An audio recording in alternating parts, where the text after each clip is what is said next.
අද අපි ඇවිල්ලා ඉන්නේ දැලිවල කෘෂිකර්ම ප්‍රදේශ කොට්ටාසේ යටගම තුෂාර මහත්තයාගේ මේ මඤ්ඤොක් අවකාශ ශේෂ්ත්‍රයේ. අපි දන්නවා කෘෂිකර්මය දැන් අපි කෘෂි කර්මාන්තයෙන් කෘෂි ව්‍යවසායකත්වයට යන්නට ඕන. ඉතින් අපේ තරුණ ගොවි ව්‍යවසායකෙක් හැටියට තුෂාර මහත්තයා සාර්ථක ගමනක් ආපු අපේ ගොවි මහත්මයා. අපි අහලා බලමු මේ ගමන කොහොමද ආරම්භ කළේ, මොනවද ඇතිවෙච්ච අභියෝග සහ ඉදිරියේදී මොනවද තියෙන බලාපොරොත්තු. එතකොට ඔබත් යම් කිසි ස්වයං රැකියාවට මෙන්න බලාගෙන ඉන්න වෙන්න පුළුවන්. ඒ වගේම කෘෂි කාර්මික අංශයේ ව්‍යවසායකත්වයකට යන්න බලාගෙන ඉන්න තරුණයෙක් වෙන්නත් පුළුවන්. හැබැයි ඔබට එතකොට මේ මාර්ග විවර වෙනවා, මෙවැනි දේවල් කරන්න පුළුවන් කියලා අදහසක් එනවා. ඒක තමයි අපේ ප්‍රධාන අරමුණ. ඉතින් අපි අහලා බලමු එහෙනම් අද මේ සර මහත්තයත් එක්ක ඔහු කොහොමද මට යොමු වුනේ, මොකද්ද අද වෙනකොට තත්ත්වය කියලා. සර මහත්තයා, ඉතින් අපිට හරි සන්තෝෂයි වගේ මේ වගාව දැක්කහම. අපිට කියන්නකෝ ඔයා ඉස්සෙල්ලා මොනවද කරේ? මේ කෘෂි කර්මාන්තයේ යෙදුනද නැත්නම් වෙනත් ව්‍යාපාර කටයුත්තක යෙදුනද?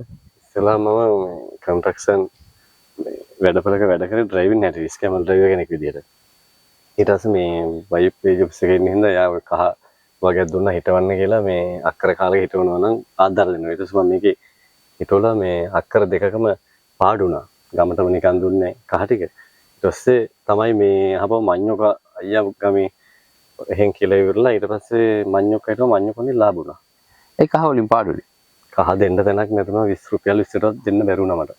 හරි. ඒක තමයි ප්‍රශ්නේ නේද? ලක්ෂ 7මාරකටක් නිකම්ම ගියා. එතකොට ඊළඟ කන්නේ ඔයා මේක මඤ්ඤොක් අවකා කරනවා. ඔව් හාලා ඉවරලා ඊළඟට දැම්ම මඤ්ඤොක. දැන් මේ ඉඩම කොච්චරක් විතර තියෙනවද? අක්කර 3යි 3 කාලක් විතර. මේකෙම දැම්ම සම්පූර්ණ ගන්නවා. කහද? නෑ ඊළඟට මඤ්ඤොක් අවකාවට ඔය සම්පූර්ණම දැම්මා. හරි. එතකොට මඤ්ඤොක් අක්කර 3ක වගාවක් කරනකොට ඔයාට ඕනනේ දැන් මේකේ රෝපණ ද්‍රව්‍ය ඕන, මේකේ ඒ පහසුකම් ටික කොහොමද ඒ ටික අපි හොයාගත්තේ? ඒ ටික ඉතින් වයි හැබැයි අපේ දැලිවල කුස්කර් මහත්තයා අපේ සුජිත් මහත්තයා ඉතින් ඔය හයිය දෙනවා. ආනම්මනම් ඉල්ලපුවා හින්දෙන් ඕන දෙයක් කෙනෙක් කතා බහ කරලා දෙනවා. දඬු ටික හොයලා දුන්නා ඉස්සලා අයියනුත් එනුත් ගෙනාවා. ඉතින් හිම පොඩි ණයකුත් වුණා. ලක්ෂ 3මාරක් නිවාස අධිකාරියෙන් ගැහුවම ලෝන් එක. ඔව්. මෙතන අක්කර කීයද කියේ? 3යි 3 කාලා. අක්කර 3 වලට කීයක් විතර වේදම ගියාද මඤ්ඤොක් හිටවන සම්පූර්ණ? පළවෙනි පාර ගියා කොහොමද සුද්ධ කරන්න ගියා 8ක් විතර. වත්ත සුද්ධ කරන්න හිටවන්නත් එක්ක 15කට 12කට ලඟ වෙන්න ගියා. සාමාන්‍යයෙන් ඔයා මේකේ මොන වගේ වර්ගද මඤ්ඤොක ගත්තාම ගොඩක් වර්ග තියෙනවනේ. මේකේ මේ කළු පෙරදිනේ තුම්මසුයි කිරිකවඩි තුනම දැම්මා. ඒ කියන්නේ මෙහෙට ඕනේ හින්දා. ඔව්. එතකොට සාමාන්‍යයෙන් කෑගල් දිස්ත්‍රික්කයේ දැන් මේක බලන කෙනෙකුට බලන්න හිතෙනවනේ. සාමාන්‍යයෙන් ඔයාගේ අත්දැකීම අනුව මෙහෙට මොනවද සාමාන්‍යයෙන් සාර්ථක වුනේ? මොන වර්ගයේද? ඒක වැඩියෙන්ම ඉතින් කිරිකවඩි තමයි අල එන්නේ. ආවට මේ අර M51 වගේ තියාගන්න බැරි ප්‍රශ්න ආවහම දෙන්න වෙලෙන් දුහා ගන්න බැරුණු පාඩුවක් කන්න වෙනවා. මුල කැපෙනවනේ. හරි. ඒ කියන්නේ අපි වාණිජ වගාවකට යනවා නම් ඔයා හොඳම වර්ගයක් කියලා කියන්නේ මොනවද අත්දැකීමත් එක්ක? අත්දැකීමත් එක්ක මේක හොඳයි. වියදම අඩුයි. ඔව්. ඒ කියන්නේ M51 තමයි හොඳයි කියලා කියන්නේ. අනිවාර්යෙන්ම. දැන් අර ඉස්සලා කහ වගාවක් කරලා ඒකෙන් ආර්ථිකව පාඩු ඉඳලා දැන් ආය අභියෝගයක් ගන්න මේ කෘෂි කර්මාන්තේ. ඉතින් ආරම්භ කරනකොට නිකන් හිතේ දෙගිඩියාවක් තිබ්බද මොකද හිතුනේ කියන්නේ?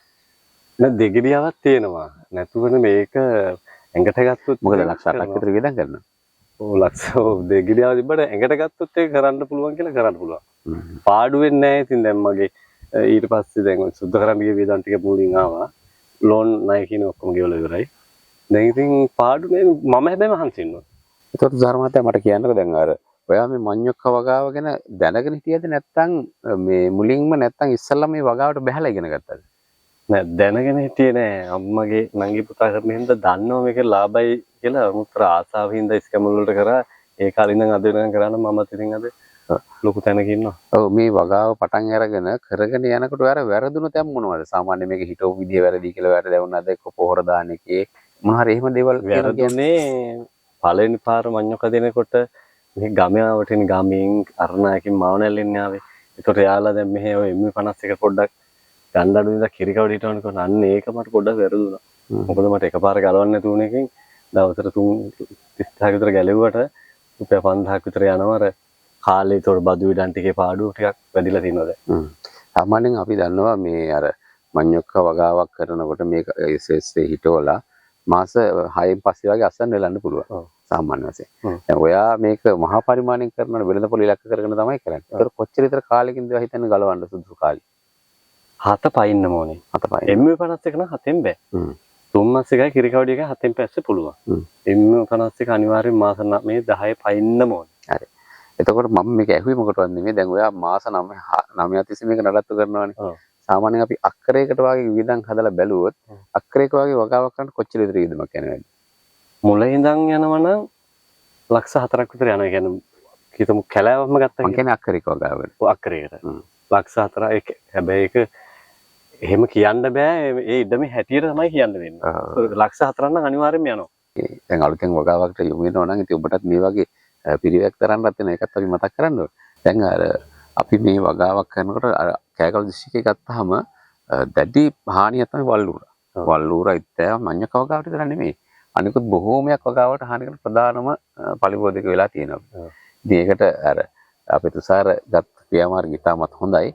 අපිට විස්තර කරන්න. මොකද මේක බලන අය කෙනෙකුටත් පුළුවන් මේක මේ ක්‍රමය අනුගමනය කරන්න. මේක දැන් වාහන සර්විස් කරන තැන් වල අයින් කරන කළු තෙල් තියෙනවනේ.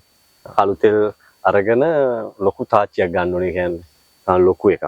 ලොකු එකක් අරගෙන ඒකට හොඳට රත් කරන්න ඕනේ. ගොඩ ගාලා රත් වෙනකම්. ඊට පස්සේ ඒකට ගෙන්දගම් කිලෝ 3ක් විතර හොඳට කුඩු කරලා දාලා හොඳට කාල් ගන්න ඕනේ. පැය කමාරක දෙකක වැඩක්. ඊට පස්සේ ඒකට අපි පරණ ඇඳුම් මේ අඳින පරණ ඇඳුම් අනම් මනම් ඔක්කොම දාලා ඒවත් කාල් ගන්නවා. කාල් ගාලා ඒ රෙදි ටික ගල් උඩ ගස් උඩ හැබැයි උඩ කියන්නේ බිමට සමතලා වෙන්න දාන්න ඒවා. එහෙම දාලා පොල්ලෙල්ල කර පින්සල කරගෙන හැම තැනම වත් වටේ ගන්න ඕනේ. ගායව ඉතින් මට නම් මීයාගෙන් චූටි හානියක් තියෙනවා. ඒ වුණා කියලා ඒක පාඩුව දැනෙන්නේ නැහැ අපිට. අර හානිය නවත්ත ගන්න ඉතින් ඒක නම් මට සාර්ථකයි මේ ඉඩමට ඇවිල්ලාම නැහැ. නැත්නම් සර් මට පොඩි ගැටලුවක් ආවා. ඔයාගෙන රෙදි කෑලි දාලා පොඟවනවනේ.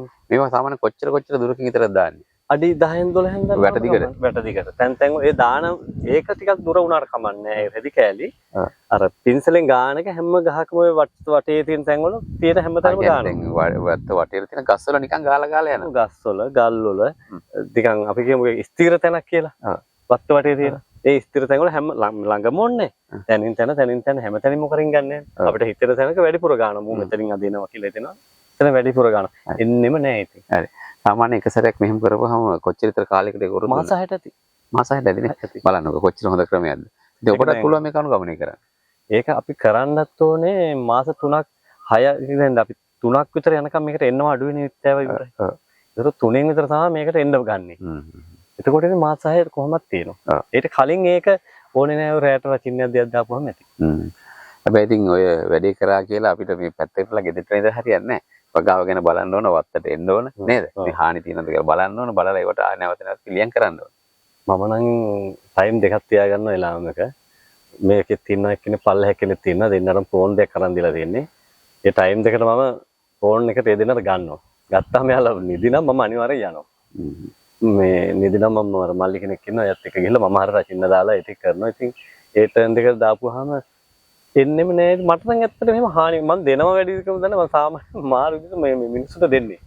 දැන් මේ වැඩසටහන තිබ්බත් නැත්තත් ගැලෙවොත් මට ඕන එක කවුරු හරි කන්න. ඒ ඉන්න දෙන්න මට එහෙම හානි නෑ. සමහරට එහෙම ආශිර්වාද ඉක්තුවට ඇති. කෙසේ නමුත් අර අපේ මේ ගොවින්ගේ තියෙන මේ ප්‍රොබලම් මැසිවිල්ලට ඔයා හොඳ උත්තරයක් දෙනවා. මටත් හරි සතුටුයි අද මේ වැඩසටහනත් එක්ක. මොකද අපිටත් යමක් ඔබට කියන්න පුළුවන් වෙන අලුත් දෙයක්. එහෙනම් අපි කරලා බලමු අපිටත් ඇරෙම් කරනවා මෙවැනි ක්‍රම අපි අත්හදා බලගෙන මේ වගේ කරමු. මොකද මේක වාණිජ්‍ය වගාවක්. මේ වාණිජ්‍ය වගාවක් මෙහෙම අක්කර 3ක් විතර මඤ්ඤක වගාවක් ආරක්ෂා කරගන්න පුළුවන් නම් ඔබට බැරි වෙන එකක් නැහැ. සාර දැන් අපි කතා කරානේ දැන් ඔය වගාව පිළිතෝන හැටි අපි කතා කරා. දැන් මෙතනින් එහාට දැන් අපි කෑගල්ල දිස්ත්‍රික්කය ගත්තාම වගා කරන අයට ලොකු ප්‍රශ්නයක් තමයි මේ දැන් ලොකු අස්වැන්නක් දැන් ඔය අක්කර 3ක් විතර එකට වගා කරනවා. හැබැයි ඊට පස්සේ මේ එන අස්වැන්න සාධාරණ මිලක් නැහැ. හරි දැන් ඔයා මේ ප්‍රශ්න මුල දුන්නේ නැද්ද? මුලදී නෑ මම නම් 100න් අඩු දීලම නෑ. දැන් දේශීය වෙළඳ පොළට දෙනකොට මේකේ මිල කොහොමද? සාමාන්‍ය මිල වෙනස් වෙනවද? ඔයාට ස්ථාවර මිලකට දෙන්න පුළුවන්ද? නෑ දැන් නම් මිල වෙනස් වෙන්නේ නෑ. මොකද මේ ගලව ගන්නවා නම් 100යි. ගලවලා දෙනවා නම් 130යි. දන්සැල් වලට මේ දෙද්දි ටිකක් මේ මම අඩු කරලා දෙනවා. ඉතින් ඔය අපිට ගලවන එකේ පොඩි එක යනවනේ. පොඩි මලෙත් යනවනේ. අනික පිනක් සිද්ධ වෙන්නත් එපානේ. ඒකට කොහොමද ටිකක් වැඩිපුර දෙනවනේ. කිලෝ 50කට මම දෙනවා ඉතින් දෙනකොට වැඩි. හරි. එතකොට අර ඔය අක්කර 3ක් පටන් ගත්ත ගල ඉස්සෙල්ලාම දැන් කහ වගාව කරලා ඒකෙන් පාඩු ඉඳලා මේ අක්කර 3 වගා කරන්න පටන් ගන්නවා. සාමාන්‍යයෙන් ඒ වගාවට ලක්ෂ 6ක් විතර වියදම් කරා කිව්වනේ. කහ වගාවටද? නෑ ඊළඟට මඤ්ඤක වගාව. ඒ මඤ්ඤක වගාවෙන් කොච්චරද ආදායමක් ගන්න පුළුවන් වුණාද? පළවෙනි පාර ගත්ත 18ක් විතර 18ත් 20ත් අතර වගේ දවස් එකකින් ඒක මම මොකද මේ මට උනේ අර ජොබ් එකක් කරන ගමනුයි යනවා එහෙමයි මේ මට හදාගන්න බැරුණා මෙහෙ කෙනෙක් අල්ලගෙන මම පොඩි පාඩුවක් කෑවා ඒකෙදි හරි අයියට දුන්නා නම් පාඩු වෙන්නේ නැහැ ඉතින් එහෙම ලොකු පාඩුවක් නෙමෙයි අර බලාපොරොත්තු වෙච්ච ලාභයට යන්න බැරුණා හැමද 25 30ක් අතර වගේ කියලා අපි දැන් හිතනවනේ ඉතින් පැල 12000ක් විතර හිටවනවා දෙක ගන්න තිබ්බත් කියලා අපි එහෙම හදනවනේ ඒකෙදි පොඩි පාඩුවක් ආවා දැන් ඔයා හිතන්නේ සාමාන්‍යයෙන් මඤ්ඤොක්කා වගාවකදී ස්ථාවර හොඳ මිලක් ලැබෙන්නේ පස්සේ කොයි වගේ කාලයකට ගැලවුණොත් එහෙම මේ කාලේ දැන් ඔයාලා ලොකු අත්දැකීමක් තියෙන ලොකු කාලයක් තුල වගා කරන ඒකේ මට නම් ලැබෙන්නේ වෙසක් පොසොන් දෙක තමයි අය කියන්නේ දන්සලුත් එක්ක ඒ කාලේ තමයි වැඩි ඉල්ලුමක් තියෙන්නේ ඔන්න එහෙමනම් අපි මාස 7ට එහා පැත්තේ කාලේ ඒකට ගැලපෙන ආකාරයට යොදා ගන්න ඕනේ ඒක තමයි කියන්නේ right එතකොට දැන් ඔයා මේ පුංචි අර අක්කර 3ක විතර ප්‍රමාණයකට සීමා වුණේ. දැන් එතනින් ඔබට ගිහිල්ලා තියෙනවද? ගිහිල්ලා තියෙනවා. කොච්චර විතර කරනවද? දැන් 3යි 6යි 6මාරක් 7කට ලං වෙන්න කින් තියෙනවා. දැන් මේ රටේ බොහෝ තරුණ පිරිසක් ඉන්නවා යම් මුදලක් අතේ තියෙන වෙන්න පුළුවන්. ඉඩමක් තියෙන වෙන්න පුළුවන්. හැබැයි අර පොඩි බයක් තියෙනවනේ ලොකු මුදලක් කෘෂිකර්මාන්තයට යොදවන්න. මොකද කෘෂිකර්මාන්තෙත් එක්කම බැඳිලා තියෙනවනේ මේ අවදානම සහ අඩමාණය කියන එක. මොනවා වෙයිද දන්නේ නැහැ. ඒ නිසා ඔබ තරුණයන්ට හා කෘෂිකර්මාන්තයේ ව්‍යවසායකත්වයට යන්න සූදානම් කෙනෙකුට දෙන්න වෙන බලාපොරොත්තු මේ ඔබ කියන්නේ මොකද්ද? දෙන්න පණිවිඩය මම කියන්නේ බය වෙන්න එපා. වේදම් කරන මුදල හරි එනවනේ. ඒ හින්දා බය වෙන්න හොඳ නැහැ. දෙන්න ඕන තරම් මිනිස්සු ඉන්නවා. එහෙම කවුරුවත් අහු වෙන්න ඕනෙත් නැහැ. ඉඩම් බලලා හොඳ දේ බලලා ඉවරලා ඒ ටික කරලා පටන් ගන්න ඕනේ. හොඳට ඕන අරකට අනිවාර්යෙන් පාඩු වෙන්නේ නැහැ. දැන් ඇත්තටම මේ මඤ්ඤොක්කා වගාව එක වගාවක් පමණයි. දැන් මේ වාගේ අපිට වගා කරන බොහෝ දිස්කෙසෙල් වගා කරන අය, අන්නාසි වගා කරන අය, අපි බුලත් කොහොපිටිය කරා 9 මිනිස් වගාව බොහොම සාර්ථක වෙලා තියෙනවා. ඉතින් මේක කරන්න පුළුවන්. එසේනම් මේ අහන ඔබටත් අපි කියන්නේ ඔබට බය වෙන්න දෙයක් නැහැ. මේ කරපු අය තමයි අපිත් එක්ක කතා කරන්නේ. හැබැයි ඔබ දැනුවත් වෙන්නට ඕන, තොරතුරු හොයන්නට ඕන, මේ වාගේ අසුරු කරන්නට ඕන. මේ තොරතුරු පද්ධතිය තුළ කටයුතු කරොත් ඔබට දිනන එක මහා කාරණාවක් නෙවෙයි. එහෙනම් තුසාර අපිට ගොඩක් සතුටුයි ඔබ වගේ තරුණ ව්‍යවසායකයෙක් කතා කරලා මේ. ඔබතුමාට බොහොම ස්තුතියි. හරි.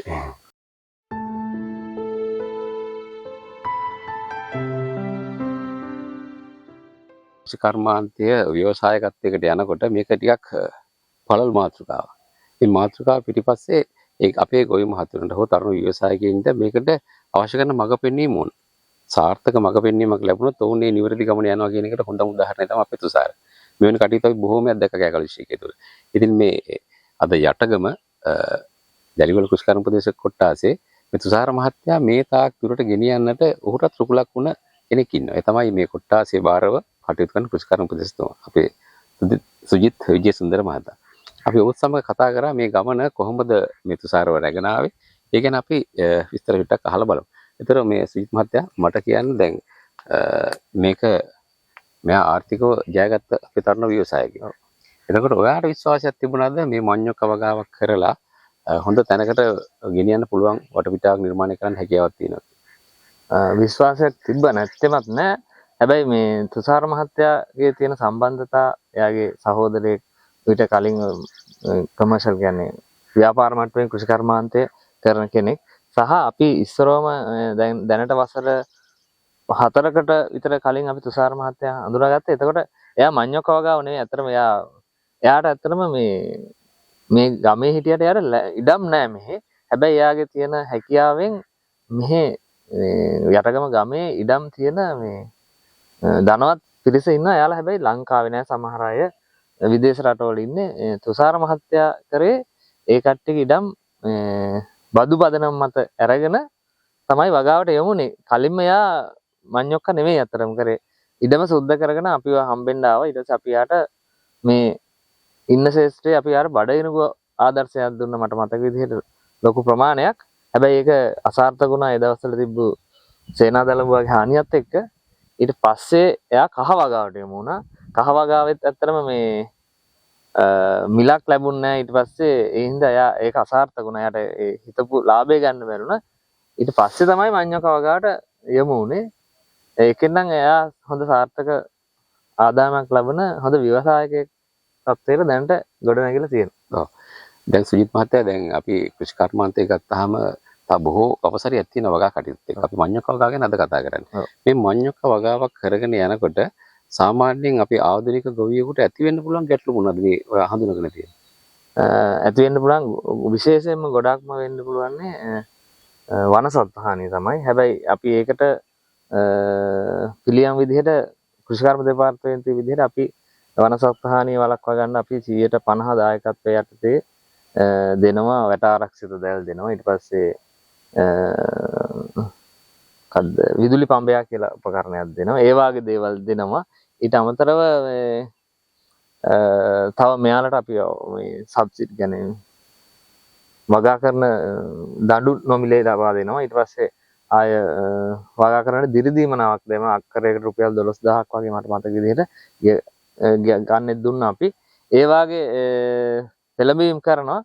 ඒවා තමයි ගැටලු වෙන්නේ. ඊට පස්සේ මූලික වියදම වැඩි. ඊට පස්සේ අපිට තියෙන තවත් ලොකු ගැටලුවක් තමයි මේ බිම් සකස් කර ගැනීමේදී යන්ත්‍ර සූත්‍ර වලට යන අධික වියදම. ඒකට තමයි අපි අර සහනාධාර ක්‍රමයක් දෙන්නේ. ඒව තමයි තරුණ යෙක් මේ වගාවට යොමු වෙනවා නම් තියෙන ගැටලු. ඔව් විත් මහත්තයා දැන් අපි අද මේ මඤ්ඤොක්ක වගා ගැන කතා කරනකොට අපි මේකේ තාක්ෂණික පැත්ත වෙනම කතා කරමු. අද අපිට ඕනේ මේ වැඩසටහන තුළදී අලුතෙන් මේ වගාවට යොමු වෙන කෙනෙකුට අවශ්‍ය ඒ පෙළඹීම කරන්න. ඒක තමයි අපි ආරමුණ වෙන්නේ. එතකොට මේ වගාවේ මඤ්ඤොක්ක වගාවේ අපි මේ කෑගල දිස්ත්‍රික්කේ පුරාම යනකොට අපිට දැකලා තියෙන ගොඩක් වෙලාවට වගාවන් මේ වෛරස්. අර අපි තුසාර මහත්තයා කිය වගේ කොළය කිලිලා එහෙම වෛරස් රෝගේ පැතිරෙනවා. ඊළඟට පිටි මකුණගේ හානිය ව්‍යාප්ත වෙලා තියෙනවා. දැන් මේ වගාවල අපි එහෙම තත්ත්වයක් දකින්නේ නැහැ. මේකට ඔබතුමා විශේෂ උනන්දු කාර්යයක් ගත්තද නැත්නම් එවැනි තත්ත්වයක් ඇති වුණොත් ඒකට අපි කරන්න ඕනේ මොකක්ද? ඔව් දැන් මේ වෛරස් රෝගය මේ තුසාර මහත්මයාගේ මේ මඤ්ඤොක්ක කොටුවටත් ආවා පිටිමකුණත් ආවා. අපි මඤ්ඤොක්ක මේ වෛරස් රෝගය ආපු ගමන් මම තුසාර මහත්තයා දැනුවත් කරේ තියෙන ගස් ගලවලා ශේෂ්ත්‍රයෙන් අයින් කරලා පුච්චලාම දාන්න කියලා. ඊට පස්සේ අපි දඬු ගන්නකොට අපි වෛරස් වලින් තොර හොඳ නිරෝගී දඬු තමයි තෝරගත්තේ. ඊට අමතරව නිතරම මේ අර පඳුරු අතර නිසි පරතරය තියාගෙන ඒ රිකිලි ටික නඩත්තු කරලා වගාව නිතරම මේ පරීක්ෂාවෙන් තමයි මේ තුසාර මහත්තයා නම් ඉන්නේ. එහෙම හිටියොත් අපිට වෛරස් ඊට පස්සේ පිටිමකුණා වගේ આવොත් අපි අදාළ රසායන ද්‍රව්‍ය භාවිතා කරා. එහෙම තමයි අපි මේ වගාව රැකගන්නේ. ඔබ කිව්වා හරි මේ වගාවන් බලනකොට එක්කවත් වෛරස් අපිට පේන්නේ නැහැ. ඒ වගේම පිටිමකිනගේ හානිය දකින්නත් නැහැ. ඉතින් මේක හොඳ වගාවක්. මම හිතන්නේ මේ වගාවේ දඬු පාවිච්චි කරලා මේක ඇකල දිස්ත්‍රික්කේ ව්‍යාප්ත කරනකොට මම හිතන්නේ ඉතින් හොඳ වැඩක්. ඔව් ඒක හොඳයි. මේ අපි ගොඩක් ගොවියොන්ට දැන් අරණායක ප්‍රදේශයේ කෑගල් ප්‍රදේශයේ වගේ දැන් අද මේ වැඩසටහන පටිගත කරන අවස්ථාවේ දඬු ගෙනියන්න මම හිතන්නේ ගොවියෝ ඇවිල්ලා ඉන්නවා. අපි මේ සහනදායී මිලට අපි තුසාර මහත්තයා දඬු දෙනවා. නිරෝගී දඬු.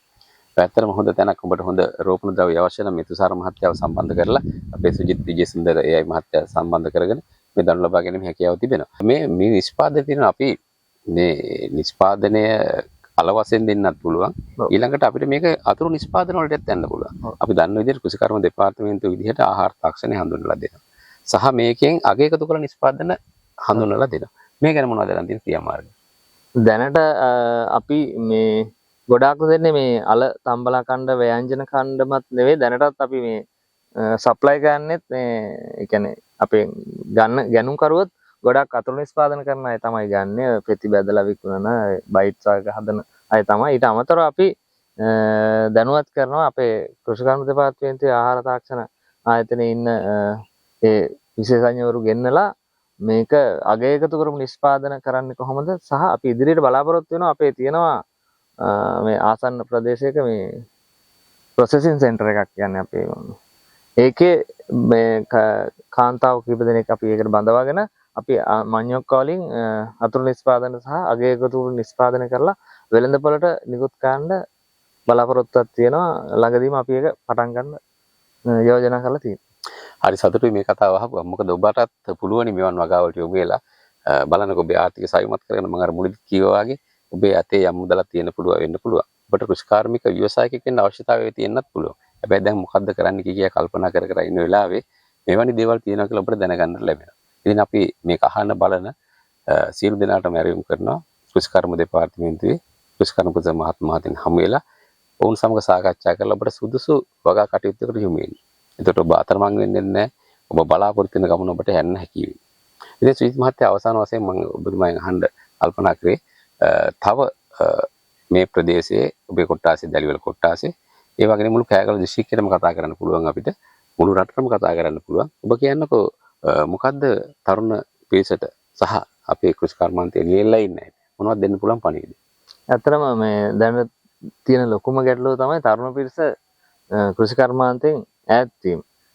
ඒ වුණාට දැන් තුෂාර මහත්තයා වගේ කෙනෙක් ගත්තාම තරුණ කෙනෙක් හොඳ ආදායමක් ගන්න පුළුවන් හරි නිවැරදි තාක්ෂණය භාවිතා කරලා කෘෂි කර්ම දෙපාර්තමේන්තුවේ නිවැරදි තාක්ෂණය සහ උපදෙස් භාවිතා කරලා පොඩි සාමාන්‍ය පොඩි වපසරි නෙමෙයි සාමාන්‍යයෙන් මූලික වියදම අපිට දරා ගන්න පුළුවන් නම් සාමාන්‍ය මේ වගේ වගාවකට මඤ්ඤොක්කම නෙවෙයි තව අපේ වගාවල් ගොඩක් තියෙනවා බණ්ඩාර මහත්තයා කිව්වා වගේ යොමු වුණොත් පුළුවන් අපිට හොඳ ආදායමක් ලබන්න. උදාහරණයක් විදිහට තුෂාර මහත්තයා මම හිතන්නේ කලින් කියන්න ඇති මේ අක්කර 6ක වගේ දැන් අක්කර 3ක වගේ මඤ්ඤොක්ක වගේකින් කොච්චර ආදායමක් ලබා ගත්තද කියලා. ඇත්තටම මේ රැකියාවක් කරන ඔබ අප වගේ නෙමෙයි මේ වගේ ව්‍යවසායකයෙක් වුණොත් අපිට හොඳ ජීවන තත්ත්වයක් ලබා ගන්න පුළුවන්. මම හැමෝටම ආරාධනා කරනවා අපිත් එක්ක සම්බන්ධ වෙලා හොඳ ව්‍යවසායකයෙක් වෙන්න කෘෂි ව්‍යවසායකයෙක් වෙන්න කියලා. හරි. දැන් මේ කතාව ඔබට දැන් තමයි ඔබේ වාරේ. දැන් ඔබට මොකද්ද කරන්න තියෙන්නේ? ඔබට තිබෙනවා වැඩක්. ඒ තමයි ළඟම තියෙන ගෝවිජන සේවා මධ්‍යස්ථානට ගිහිල්ලා කෘෂිකාර්ම ප්‍රදේශක මහත්මයාන් හමු වෙලා ඔබේ අදහස වුන්ට කියන්න. ඔවුන් ඔබට නිවැරදිව මඟ පෙන්නන. එන්න අපි ජයග්‍රහණය කරමු. සමට ස්තුතියි.